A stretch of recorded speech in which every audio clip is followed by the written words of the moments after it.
अस्सलामुअलैकुम दोस्तों, welcome back to our channel find Urdu. Succulents. Succulents का मतलब है वो प्लांट्स जो अपने पत्तों में पानी स्टोर करते हैं, जैसे कैक्टस और एलोवेरा। इन प्लांट्स की खासियत ये होती है कि ये लॉन्ग पीरियड्स तक पानी के बगैर सरवाइव कर सकते हैं और इन्हें अक्सर इंडोर डेकोरेशन के लिए भी लगाया जाता है। जैसे उसने अपने घर के कॉर्नर में कुछ सक्यूलेंट्स लगाए जो थोड़े पानी में भी अच्छे से उगते हैं।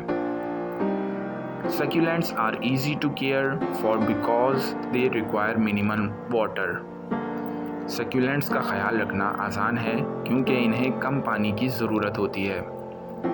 सक्यूलेंट्स का मतलब है ऐसे प्लांट्स जो अपने पत्तों में पानी स्टोर करते हैं और कम पानी में भी सरवाइव करते हैं। तो दोस्तों, ये था सक्यूलेंट्स लफ्ज़ का मतलब। उम्मीद है अब आपको समझ में आ गया होगा। मिलते हैं नेक्स्ट वीडियो में। शुक्रिया।